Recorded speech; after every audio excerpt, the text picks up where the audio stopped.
तुमचं कुलदैवत आई तुळजाभवानी माता आहे का? पण अजूनही मनात प्रश्न आहे की आईला खरंच प्रसन्न कसं करायचं, तिची पूजा कशी करायची, ओटी कधी भरावी, कुठल्या दिवशी तिचं दर्शन घ्यायला जावं आणि तिची कृपा कायम राहण्यासाठी कोणती सेवा करावी. बऱ्याच जणांना आपली कुलदेवता कोण आहे हे माहिती असतं, पण तिची सेवा नेमकी कशी करावी हे माहिती नसतं.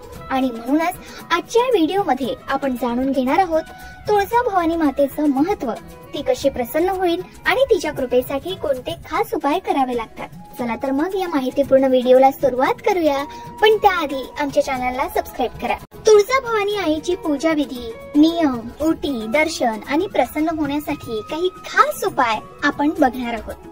कारण तुळजाभवानी आई ही महाराष्ट्राची कुलस्वामिनी आणि शक्तिपीठांपैकी एक मानली जाते. तुळजापूर येथील तुळजाभवानी मंदिर हे भक्तांचं श्रद्धास्थान आहे. मग पूजेसंदर्भातील काही सविस्तर माहितीला सुरुवात करूया.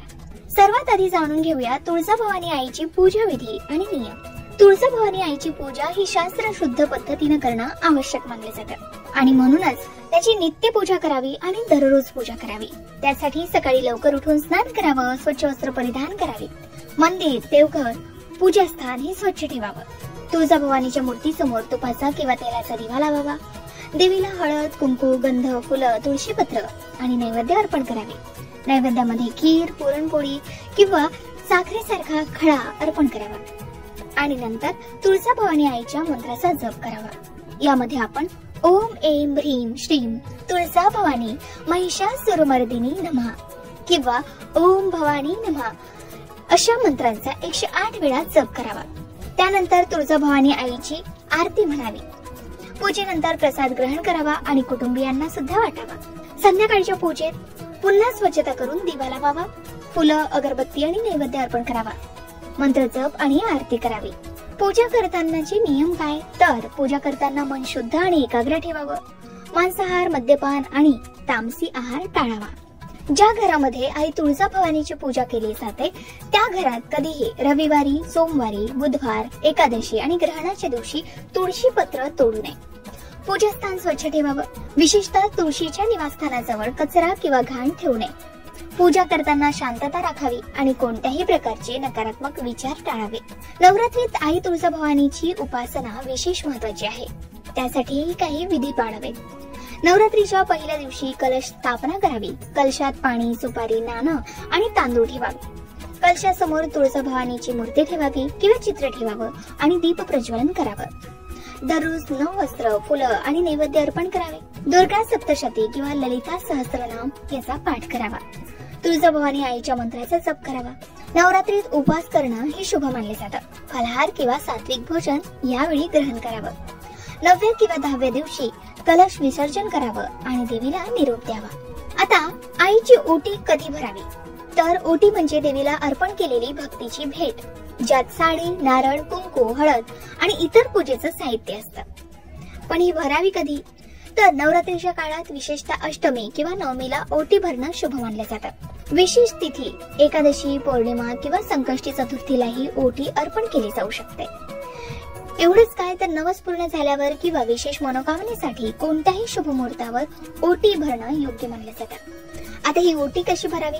तर साडी, नारळ, हळद, कुंकू आणि फुले यांचा समावेश असलेली ओटी तयार करावी. तुळजापूरच्या मंदिरात पूजाऱ्या दरम्यान ओटी अर्पण करावी किंवा घरीच पूजास्थानी ही ओटी ठेवावी. ओटी अर्पण करताना ओम तुळजाभवानी नमः या मंत्राचा जप करावा. आता तुळजाभवानी आईच्या दर्शनाला कधी जावं असाही प्रश्न आहेच. मग नवरात्रीच्या काळात तुळजापूर मंदिरात दर्शनाला जाणं हे अत्यंत फलदायी मानले जातं. विशेषतः अष्टमी, नवमी आणि दसऱ्याला भक्तांची मोठी गर्दी असते. शिवाय मंगळवार आणि शुक्रवार हे वार सुद्धा तुळजाभवानी आईसाठी विशेष मानले जातात. पौर्णिमा आणि एकादशी या तिथींना सुद्धा दर्शन घेणं शुभ मानले जातं. मात्र तुळजापूर मंदिरात सकाळी 6 वाजता पंचामृत अभिषेक होतो आणि त्यानंतर दर्शन घेणं हे शुभ मानले जातं. याही व्यतिरिक्त शारदीय आणि शाकंभरी नवरात्रीच्या काळात दर्शनाला जाणं शुभ मानले जातं. पण दर्शनाला जाण्याचेही काही नियम आहेत. दर्शनाला जाताना स्वच्छ वस्त्र परिधान करावेत. मंदिरात प्रवेश करण्यापूर्वी पाय धुवून स्वच्छ करावे. मंदिरात शांतता राखावी आणि मोबाईल फोन आवर्जून बंद ठेवावा. यामुळे आपल्याला तुळजाभवानीच्या आईच्या दर्शनात कितीही रांगा असल्या तरी त्यात प्रसन्नता, शांतता आणि देवीचं दर्शन घडतं असं सांगितलं जातं. तुळजाभवानी आईला प्रसन्न करण्यासाठी काय उपाय करावे? तर आपण मंत्र जप करू शकता, तुळशी पूजन करू शकता, उपवास करू शकता, दीप प्रज्वलन करू शकता, दान, नवस, ध्यान आणि भक्ती सुद्धा केली जाऊ शकते. मग कोणत्या मंत्रांचा जप करावा ज्यामुळे आई तुळजाभवानी प्रसन्न होईल? तर ओम ऐं ह्रीं श्रीं तुळजाभवानी महिषासुरमर्दिनी नमः किंवा ओम भवानी नमः या मंत्राचा रोज 108 वेळा जप करावा. नवरात्रीत सुद्धा दुर्गा सप्तशतीचा पाठ करणं अत्यंत फलदायी मानले जातं. एवढंच काय तर तुळजाभवानी मातेला तुळशी अत्यंत प्रिय आहे. तुळशीच्या पानांचा नैवेद्य अर्पण करावा, तुळशी रोपाची नियमित पूजा करावी आणि पाणी अर्पण करावं आणि आई तुळजाभवानीचं नामस्मरण करत राहावं. शिवाय मंगळवार, शुक्रवार किंवा नवरात्रीत उपवास करावा. उपवासात फलाहार किंवा सात्विक भोजन घ्यावं.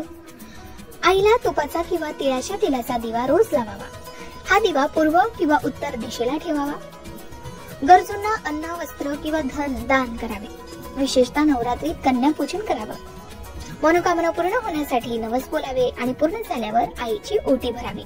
एवढंच काय तर तुळजाभवानी आईच्या ध्यानानं मनशांती मिळते. रोज ध्यान करावं आणि भक्तिभावाने प्रार्थना करावी. यामुळे नक्कीच आपल्याला लाभ अनुभवायला मिळू शकतात.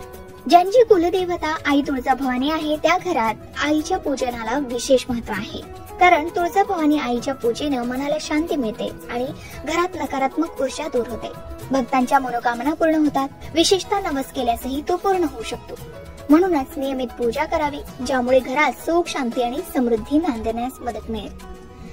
तुळजाभवानीच्या उपासनेनं आध्यात्मिक प्रगती तर होतेच, शिवाय घरात सुख, समृद्धी आणि भरभराट नांदण्यास मदत मिळते असं सांगितलं जातं.